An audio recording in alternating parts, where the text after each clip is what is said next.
Hello everyone, welcome to kitchen and much मोर.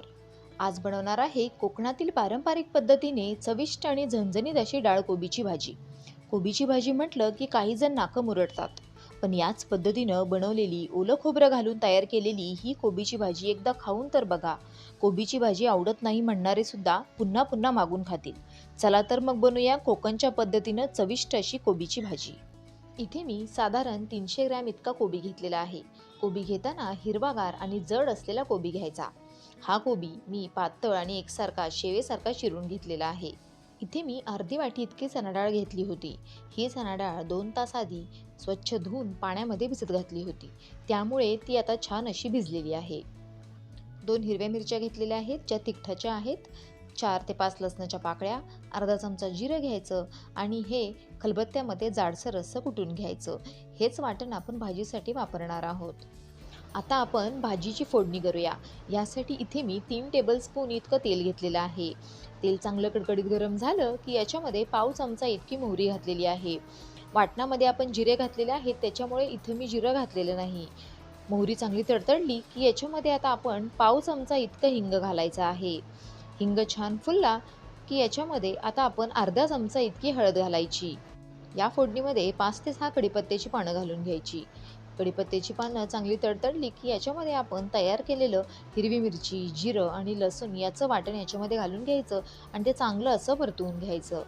बारीक गॅसवरच आपल्याला हे वाटण चांगलं असं परतून घ्यायचं आहे. कोबीच्या भाजीला चांगली चटपटीत आणि चटकदार चव यावी याकरता इथे मी मध्यम आकाराचा लाल बुंद असा टोमॅटो बारीक कापून घेतलेला आहे, तो याच्यामध्ये घालून घ्यायचा. एकदा हे मिश्रण बारीक गॅसवर चांगलं असं आपल्याला परतून घ्यायचं आहे. मिनिटभर टोमॅटो परतल्यानंतर याच्यामध्ये आता टोमॅटो लवकर मऊ होण्याकरता मीठ घालून घ्यायचं आहे. भाजीसाठी लागणारं सगळं मीठ मी आत्ताच याच्यामध्ये घालून घेतलेलं आहे. आणि मीठ घातल्यानंतर परत एकदा साधारणपणे अर्धा मिनिट हा टोमॅटो आपल्याला चांगला परत परतून घ्यायचा आहे. यामध्ये आता भिजवलेली चणा डाळ घालायची.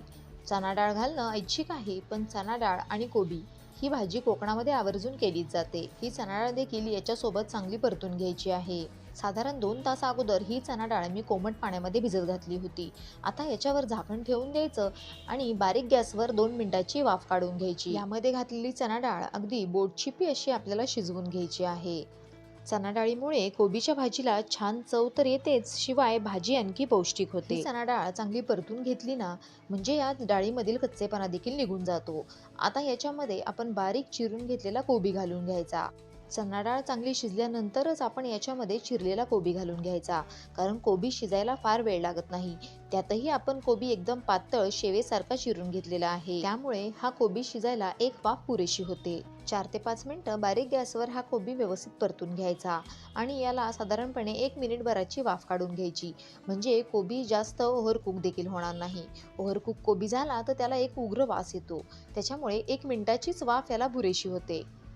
बारीक गॅसवर साधारणपणे 2 मिनिटाची वाफ मी काढून घेतलेली आहे. जास्त शिजलेला कोबी खायला चवीला चांगला देखील लागत नाही.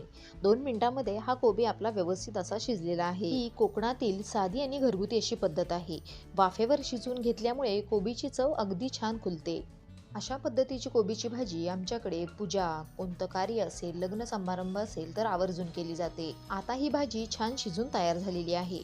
शेवटी यावर मस्त असं ताजं खोललेलं ओलं खोबरं घालायचं. यामुळे भाजीला छानसा कोकणी स्वाद येतो. साधारणपणे 2 चमचेच ओलं खोबरं याच्यामध्ये घालायचं.